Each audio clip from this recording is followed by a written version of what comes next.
This week's Who Would Win the Week is Ricky Bobby versus Rod, Andy Samberg's character from the movie Hot Rod. Two guys, competitors, Ricky Bobby, obsessed with winning.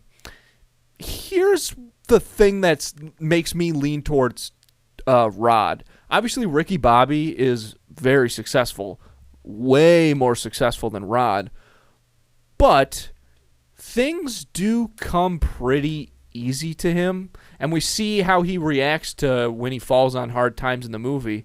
Like, he has always been first. You know, he doesn't know. That's what that whole movie is about, right? Like, he doesn't understand what it's like to not, when you're not always in first, and how you can still have a life out of that. And Rod, when's the last time you watched Ricky Bobby? A long time ago. You should probably go back and rewatch it. Okay. Because what did I say that was wrong? The entire start of the movie is the opposite.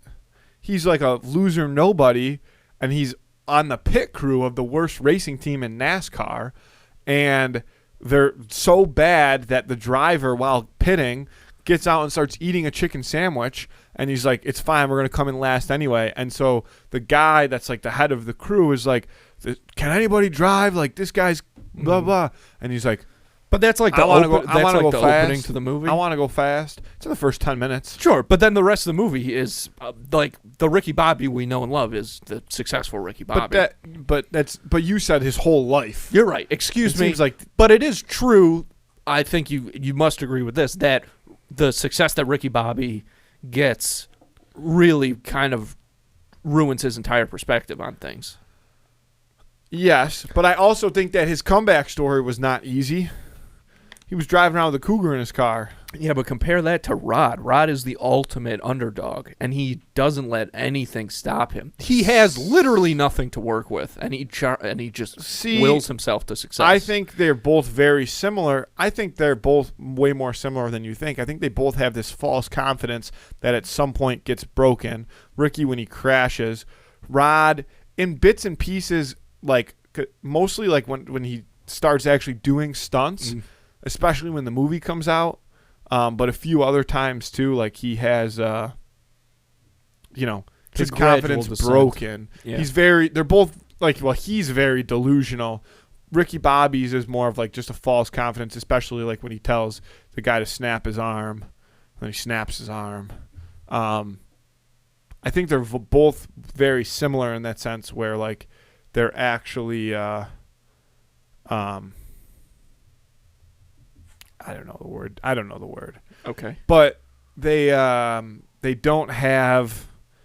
They're not all that they tried to act to be, and I say try to act because they aren't always that. You know what I mean? But they try to play this persona, and they're not all that. I mean, Ricky Bobby probably it goes to his head a little bit more because he does have the success, whereas the only time Rod ever actually succeeds in it, he like almost dies because he jumps all the buses at the very end. Yeah.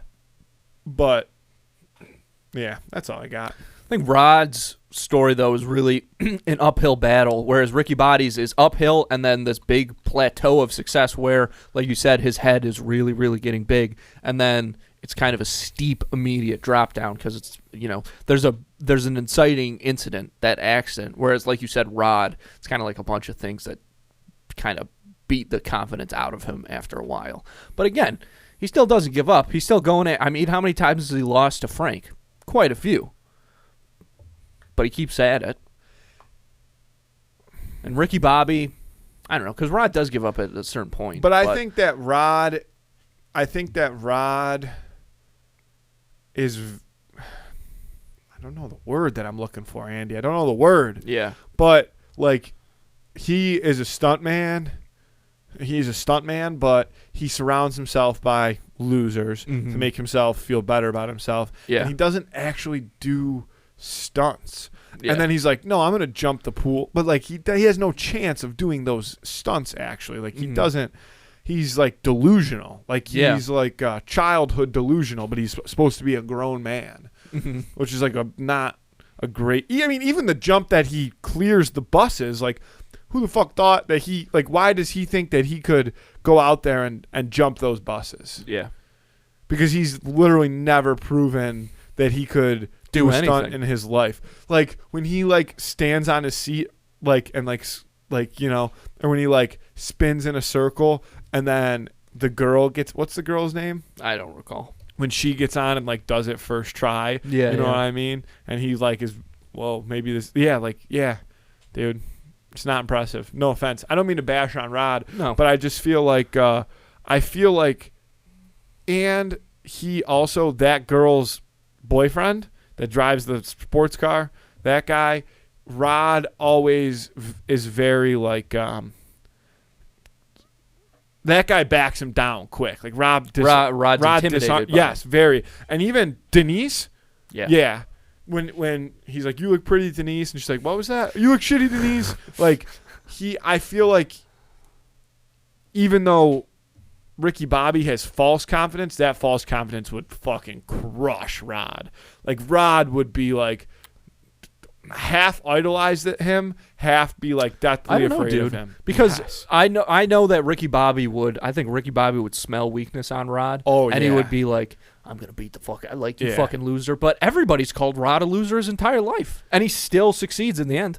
And it doesn't stop him from trying. But we also know, I mean, I don't think either of them are good fighters, but That's we what I'm know curious. Rod is a Well- bad fighter. When does he fight? He gets his ass kicked by his dad, by his stepdad, Oh the yeah, entire yeah. movie. Duh. What am I talking about? Yeah. You know, I just kept thinking about the dance scene because I think that could potentially say a lot about Rod's athleticism. And on the other hand, Ricky Bobby is eating KFC, McDonald's, and Domino's every meal. Yeah. So that guy can't be in good shape, regardless of. I mean, Will Ferrell's a big dude, you know. So obviously Ricky Bobby is a big dude. That's the big. but- I think size plays a huge role. Like I think pure mass. Like Ricky Bobby's just leaning on Rod, and Rod just Sure. cannot. But Rod does now have the move that makes a grown man poop his pants. So, and again, with Ricky Bobby's diet, it's going to be a lot he easier doesn't to make him know do the that. move. Yeah, She he just does it to him. No, but he ends up doing it to Frank at the end of the Oh, movie. yeah, Yep. that's true. So he's got that in his back pocket. I got to take Rod on this one. The shit your pants thing is a good call, but I don't know that Ricky Bobby, especially end of the movie, because we're talking end of the movie Rod. So if we're talking end of the movie Ricky Bobby, I don't know that shitting himself is really gonna phase him, Make him at stop all. fighting. No, like I don't think it phases him even in That in is the least actually a bit. great call. So I'm taking Ricky Bobby. Ricky Bobby may be the only guy who Rod could make him poop his pants, and like that's Rod's finishing move. Yeah. But Ricky Bobby would be like, I'm still ready to go. And then Lil Rod's Dookie's fucked, not gonna 'cause- stop yeah, me. because then you're You're right. I'm taking Ricky Bobby. Ricky Bobby, I'm switching on that because I think that's exactly what Yep. happened. So I'm Lock switching us to in. Ricky Bobby. There we go. I mean, what a point made by me. Yeah. Very Vote nicely on that on Instagram on Friday. Who would win of the week? Ricky Bobby is going to overtake Rod from Hot Rod in this case. We'll see what the folks think, Andy.